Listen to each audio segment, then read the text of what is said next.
Netflix has changed our lives completely, and it's also changed the way that TV shows have been made. Many more things that wouldn't have gotten a chance now do. It's actually really cool, but is it ever going to happen for video games? Actually, you know what? It kind of already is, but it's not quite what you think it is. Also, there's a lot more to it and a lot more potential. Hi folks, it's Falcon and the Netflix of games is coming, and today on gameranx we ask the question, is it worth it?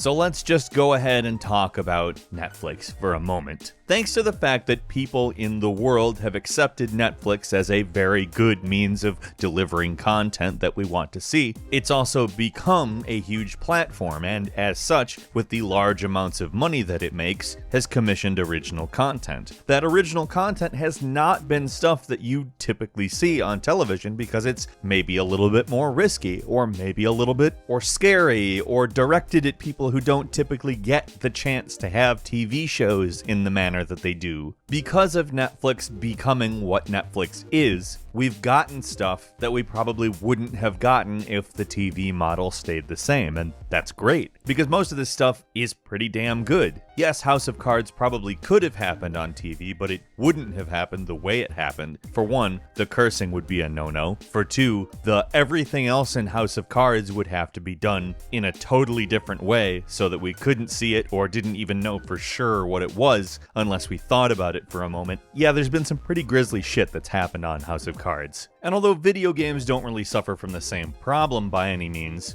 we get pretty grisly shit in our mainstream games. Let's just go ahead and say that. It's pretty awesome for people who like that kind of thing. But we do suffer from a kind of convergence around what is a game. A lot of the mainstream publishers are publishing games that are incredibly similar to one another.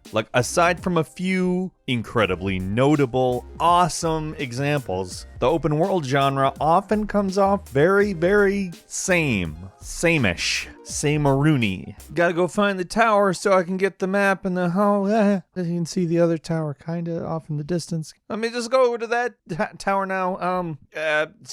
This guy wants me to do something. Do I do this or do I go to the other tower? I don't know. You probably can't even tell what game I'm talking about there, can you? Well, joke's on you, I'm not talking about any specific game. So the reason why that is like that is because games have increasingly cost more and more every single year. There is so much more money invested into games this year than last year, and next year it's probably gonna get worse. Games are expensive to make, and the more expensive they get to make, the less the company wants to take risks, which is perfectly understandable. That's not a big problem. It's actually pretty human nature sounding to me. So the next question to ask is, how do you get those games to be made? Well, in a lot of cases, indie games have emerged as a great alternative, but a lot of the time indie games are very small in scale, unless of course the company that made it happened to have previous success. Hellblade: Senua's Sacrifice is a wonderful example of that. It is essentially an indie game that is in every way on the level of a AAA game. I would even argue maybe a little bit better on account it is not buggy in any way, shape, or form. And that goes a long way in Falcon's book. But just because it has happened doesn't mean everyone has the ability to compete within the AAA market simply because they have higher standards. It takes money. These types of games get created with staffs of tens, maybe hundreds of people. And a game like Hellblade: Senua's Sacrifice, essentially an indie game, is the exception to the rule rather than the rule. Indie games are often very inventive and interesting and innovative, but they don't often exist within the same space as AAA games. It's just like comparing apples to oranges. So how do you bring that experimental spirit into the AAA space? Well, in theory, this could kind of be how that happened. People aren't paying for the games themselves, they're paying for access to the games, which is very, very different. And if somebody is paying just for access, and access gives them access to ostensibly as many games as possible, at least that's why anybody would join such a service, it would make games that are similar seem a lot more similar. When you have to cough up $60 for a game, and you have 3 or 4 games that are very, very similar, you pick the one that looks like it might be best for you. If you pay $9 a month for access to all these games, you probably play all 3 of them, and then you go, these are really similar. In the pay $60 for a new game model, you don't even get exposed to the other games. You don't get tired of those gameplay mechanics. You don't play them at all. You play the game that you thought would be worth the $60. I mean, unless you're rich, which, hey, good for you. And interestingly enough, EA is actually planning something like this. Their VP of Investor Relations, Chris Evenden, recently said to investors that EA is working behind the scenes on a platform that would do exactly what we've been talking about. And it's really interesting to see EA basically understand that this could very well be the type of model that games move into. Thinking about Electronic Arts in control of such a thing suddenly makes you understand why people aren't already doing it. I mean, why people aren't already doing it en masse, anyhow. There certainly is PlayStation Now, that is a thing that exists. There's over 400 PlayStation 3 and PlayStation 4 games that you can stream directly, just paying a monthly fee. You have access to all of it, which is very interesting to think about. But why isn't it the main way people are doing it? Well, even with a company that is already a large platform holder like Sony owning PlayStation, you can kinda see why the PlayStation Now service would be inherently limiting. It's the same reason a PlayStation console is inherently limiting. And it's even the same kind of limitation that Netflix has, and that's proprietary content. In the case of all of these shows that wouldn't have been made, they are exclusive to Netflix, just like a lot of video games are exclusive to PlayStation. And when you start talking about subscriptions, you start talking about paying in perpetuity. Yes, $60 here and there adds up very quick, but $10 a month over a number of years, ostensibly as long as you want to continue to play games, probably will add up a lot quicker than you think. Am I gonna need a PlayStation account, and a Microsoft account, and a Dreamcast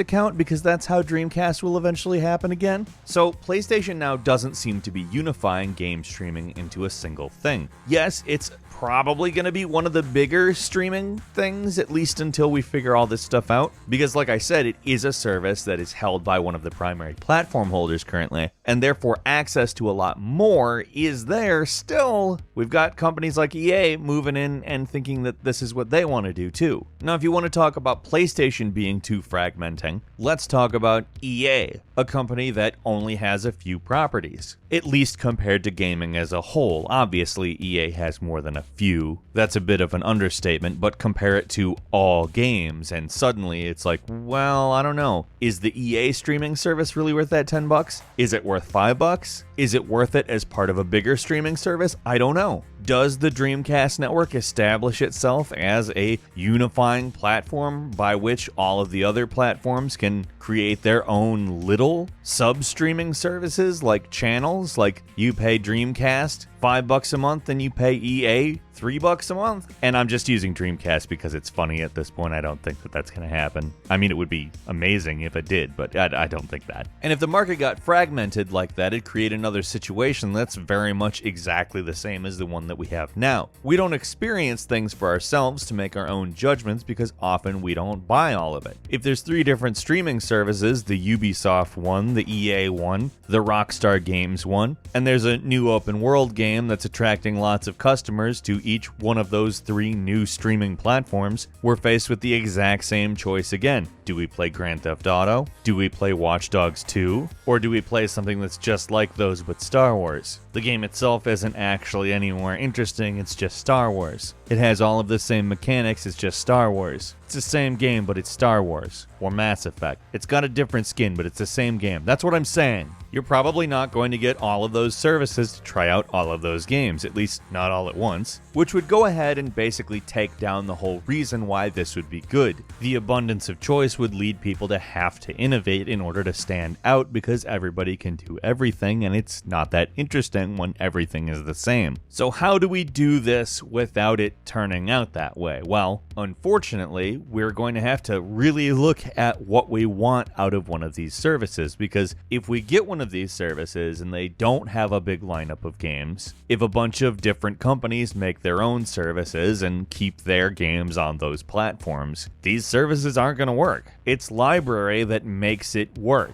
What I'm saying is that the Sega Dreamcast Cloud needs to have a massive, totally non-exclusive, ever-expanding library that does not limit the consumer, and if it is anything other than that, we're not gonna buy it. Like, even if it ends up costing more than $10 a month, I could see people paying even $20 if, for sure, they were going to have their gaming itch satisfied on it. So does that mean any company that exists right now is ever going to be able to do it? I couldn't really tell you. The chance of one of these companies suddenly understanding that exclusivity is the enemy when access is the product is fairly low. I mean, unless any of them actually end up watching this video, in which case, holy crap, this is what you need to do. Get it embedded in every brand of TV and you've got it. You own gaming. You beat Steam. That's it. Game over. What do you think? Would you like the Netflix of games to finally friggin' happen? I mean, obviously the ideal version of it I've just described and not the EA-centric or really any publisher-centric one. Leave us a comment. Tell us your input. Just what are you interested in seeing in the next 5-10 years? If you enjoyed this video, please click like. And if you're not subscribed now, it'd be a great time to do so. We upload brand new videos every day of the week, and the best way to see them first is, of course, a subscription. As always, we thank you so much for watching this video. I'm Falcon. You can follow me on Twitter at Falcon the Hero, and we'll see you next time right here on gameranx.